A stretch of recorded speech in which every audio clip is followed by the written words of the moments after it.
Telugu Desam party Mahanadu వేదికగా మహిళా సాధికారతకు ప్రాధాన్యం కల్పించడం అభినందనీయమని టీడీపీ రాష్ట్ర మహిళా ఉపాధ్యక్షురాలు ఝాన్సీ అన్నారు. ఈసారి మహానాడును స్త్రీశక్తి పేరుతో నిర్వహించడం ద్వారా మహిళల పాత్రకు ప్రత్యేక గుర్తింపు ఇచ్చారని చెప్పారు.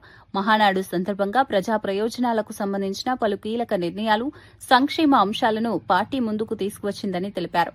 ముఖ్యంగా మహిళలకు రాజకీయాల్లో 33% రిజర్వేషన్ ప్రతిపాదనను అమలు చేసే దిశగా ముందుకు వెళ్తున్నట్లు నారా లోకేష్ ప్రకటించడం ఎంతో హర్షించదగ్గ విషయమని పేర్కొన్నారు.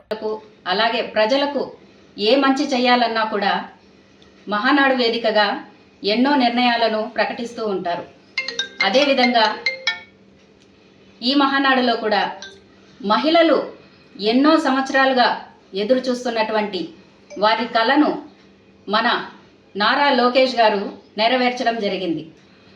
మహానాడు ప్రతిసారి మహానాడులాగా జరిగేది. ఈసారి స్త్రీ శక్తి అనే పేరుతో మహానాడు నిర్వహించిన విషయం మీ అందరికీ తెలిసిందే. అదేంటి స్త్రీ శక్తి మహానాడు అనేది మాకు ముందు అర్థం కాలేదు. లోకేష్ గారి ప్రకటన తర్వాతనే మాకు అర్థమైంది. ఎన్నో సంవత్సరాల నుంచి మహిళలు పెట్టుకున్నటువంటి ఆశ ఏదైతే రాజకీయ పరంగా ఎదగాలి, ముందుకు వెళ్ళాలి అని మహిళలు ఎంతో ఆశగా ఉన్నారు. ఎందుకంటే ప్రతి ఒక్క రంగంలోనూ మహిళ ముందడుగులో ఉంది. ఒక డాక్టర్ అయితేనేమి, ఒక ఇంజనీర్ అయితేనేమి, పోలీస్ అయితేనేమి, ఒక గృహిణిగా ఉంటూ ఎన్నో రంగాలలో తనదైన శైలిలో ముందుకెళ్తోంది. అదే రీతిలో ఈరోజు రాజకీయంలో కూడా మాకు 33% ఇవ్వడం ఎంతో సంతోషం. చంద్రబాబు నాయుడు గారు వచ్చిన తర్వాత డ్వాక్రా మహిళల కోసమని డ్వాక్రా గ్రూపులు పెట్టడం, మహిళల అభ్యున్నతికి వారు ఆర్థికంగా బలోపేతం అవ్వాలని డ్వాక్రా పెట్టడం జరిగింది.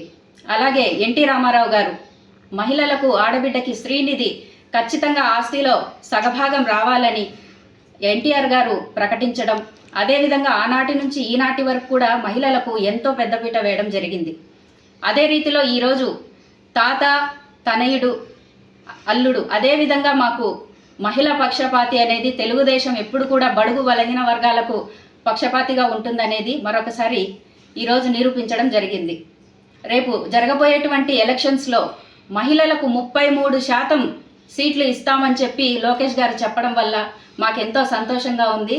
అలాగే రేపు జరిగే ఎలక్షన్స్లో ఖచ్చితంగా కూడా 33% ఇవ్వడం వల్ల బీసీలు, ఎస్సీలు, ఎస్టీలు అందరికీ కూడా మరొక విధంగా మేము ముందుకు వెళ్ళడానికి ఒక అవకాశం. సహజంగా రాజకీయ పార్టీలు ఏవైనా కూడా మహిళలకు సీట్లు ఇవ్వాలంటే ఆలోచిస్తాయి. ఇప్పటి వరకు ఎక్కడ చూసినా కూడా మహిళల కోసం అనేది 33% సీట్లు ఇవ్వడం ఎక్కడా జరగలేదు. తొలిసారిగా ఆంధ్రప్రదేశ్ రాష్ట్రంలో నారా లోకేష్ గారు తీసుకున్నటువంటి ఈ నిర్ణయాన్ని మేము స్వాగతిస్తున్నాము. ఇంత పెద్ద నిర్ణయం తీసుకోవడం అనేది ఆషామాషి విషయం కాదు. ఎందుకంటే పార్లమెంట్లో కూడా చూసాం, మహిళా శక్తి కోసం ఉన్నటువంటి ఈ 33% కోసం ఎంత పోరాటం జరిగిందో మీ అందరికీ తెలిసిన విషయమే. మరి ఇటువంటి నిర్ణయాన్ని, గొప్ప నిర్ణయాన్ని మహానాడు వేదికగా లోకేష్ గారు ప్రకటించడం మా అందరికీ సంతోషం.